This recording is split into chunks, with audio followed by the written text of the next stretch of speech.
Hello guys, welcome back to my channel my life my style official. আর আমি Akash. So চলে এসেছি আবার একটা নতুন ভিডিও নিয়ে। তো সবার প্রথম সবাইকে জানাই গুড মর্নিং। সবাই কেমন আছো?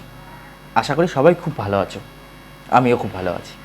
তো এখন সময় হলো সকাল 11টা। তো আমি সকাল সকাল উঠে পড়েছি, উঠে ফ্রেশ হয়ে গেছি, আমার চান কমপ্লিট হয়ে গেছে। তো আমি এখন চলে এসেছি রেডি হতে। তো সকালবেলা চান কমপ্লিট করে রেডি হয়ে কোথায় যাচ্ছি, তাই তো? সেটা তো অবশ্যই তোমাদের সঙ্গে শেয়ার করব। তো চলো আগে তোমাদের সঙ্গে গল্প করতে করতে রেডি হয়ে নিই, তারপরে বলছি কোথায় যাচ্ছি। তো সকালবেলায় আমার একজন স্পেশাল পার্সন আমাকে সকালবেলা ফোন করেছিল যে এই গরমের মধ্যে তার কাছে যেতে হবে। তো তার কথা কিভাবে ফেলবো, তো সেই জন্য সকালবেলা উঠে রেডি হয়ে বেরিয়ে পড়েছি। দেখতে পাচ্ছ বাইরে কি রোদ, লোকজনও কিন্তু খুব একটা নেই। তো আমি এখন ওয়েট করছি বাসের জন্য। তো আমার বাড়িটা হলো দক্ষিণেশ্বর। তো সেখান থেকে আমাকে এখন বাস ধরে যেতে হবে বালি স্টেশন। তো প্রথমে চলে যাব বালি হলডে এবং সেখান থেকে ট্রেন ধরে চলে যাব আমি হাওড়া। তারপর কোথায় যাচ্ছি সেটা তোমাদের সঙ্গে শেয়ার করছি। তো এখন আমি বাসে আছি, এই যে দক্ষিণেশ্বর ব্রিজ, এটা আমি এখন ক্রস করছি। বাইরে কি রোদ, তাই না? এবং রাস্তাঘাটও কিন্তু পুরোটাই ফাঁকা। এই গরমে কিন্তু কেউই বাইরে বেরাচ্ছে না। তো চলো বাইরের ভিউটা দেখতে দেখতে চলে যাওয়া যাক। সে বলেছে বলে কথা, আমাকে তো যেতেই হবে। তো তার সঙ্গে কিন্তু আজকে তোমাদের আলাপ করিয়ে দেবো। তো আমি চলে এসেছিলাম বালি হল্ডের উদ্দেশ্যে এবং এখানে নেবেও গেছিলাম। এখন ওই যে দূরে দেখতে পাচ্ছ, ওটাই হলো বালি স্টেশন। বালি হল্ড থেকে তোমাকে হেঁটে হেঁটে যেতে হবে এখন বালি স্টেশন। তো চলো হাঁটতে হাঁটতে যাওয়া যাক। এই যে উপরে ব্রিজটা দেখতে পাচ্ছ, এই ব্রিজ থেকে তোমাকে সোজা পায়ে হেঁটে চলে যেতে হবে বালি স্টেশনে। তো চলে এসেছিলাম, এসে আমি হেঁটে হেঁটে যেহেতু এসেছিলাম ক্লান্ত হয়ে গেছিলাম, তো বাড়ি থেকে মা একটু গ্লুকোজের জল করে দিয়েছিল। তো আমি রাস্তার বাইরে খুব একটা কোল্ড ড্রিঙ্কস পছন্দ করি না। এই গরমের সময় যত কোল্ড ড্রিঙ্কস হবে তত কিন্তু শরীর আরও বেশি খারাপ করবে। তোমরা যতটা পারবে কোল্ড ড্রিঙ্কস কিন্তু অ্যাভয়েড করবে।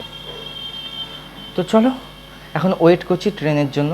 স্টেশনেও কিন্তু খুব একটা ভিড় ছিল না, অবশ্য এখন অফিস টাইম হয়ে গেছে। তো চলো ওই দেখো ট্রেন চলে এসছে, ট্রেনে উঠে পড়ি। তারপর ট্রেনে উঠে আমি চলে এসেছিলাম হাওড়া স্টেশন।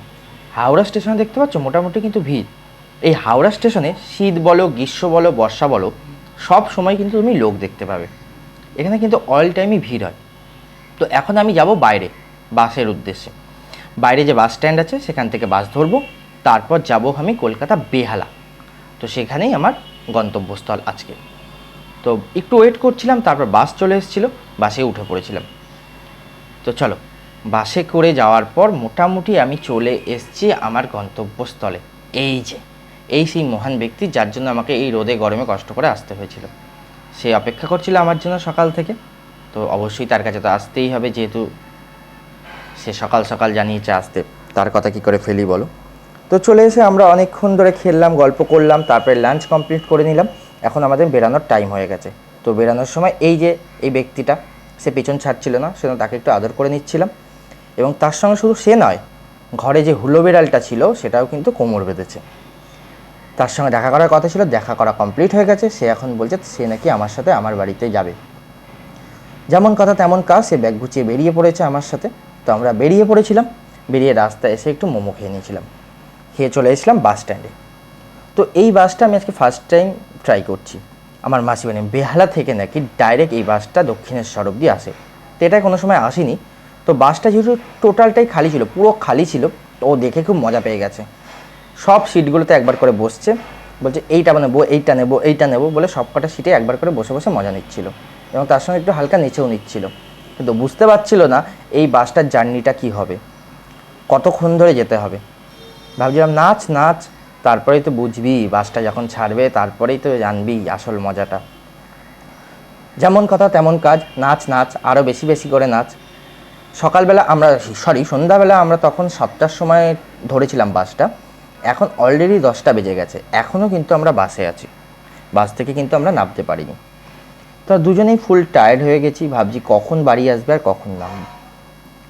তো ফার্স্ট টাইম ট্রাই করলাম, তো জানি না এটা কতক্ষণ লাগে। তো দেখলাম মোটামুটি ভালোই টাইম লেগেছে। তো অলরেডি আমরা 10:30টার দিকে নেমেছিলাম। তো ফুল ক্লান্ত হয়ে গেছি আমরা। তো বাড়িতে এসে ফ্রেশ হয়ে গেছি। তো মাকে বললাম কিছু দেওয়ার জন্য। তো মা এক গ্লাস তাড়াতাড়ি করে গ্লুকোজের জল করে দিল, যাতে খেয়ে একটু এনার্জি পাই। মানে আজকে সারাটা দিন যা গেল, আমি তো ফুল ক্লান্ত। ও কিন্তু এখনও ক্লান্ত হয়নি, দেখতে পাচ্ছেন, ফুল এনার্জি। ওকে বললাম একটু গ্লুকোজের জল খেয়ে নে, বললো না না ওর দরকার নেই, ও নাকি এখনও ফুল এনার্জিতে আছে। তো চলো আজকের দিনটা আমরা এইভাবেই পুরো কাটালাম, সেটা তোমাদের সঙ্গে শেয়ার করলাম। আবার আসবো নতুন কোনো ভিডিও নিয়ে। তো আজকের মতো টাটা, বাই বাই। সবাই সুস্থ থাকবে, ভালো থাকবে। আর ভিডিওটা ভালো লাগলে অবশ্যই লাইক, কমেন্ট অ্যান্ড শেয়ার করবে। চলো সবাইকে টাটা।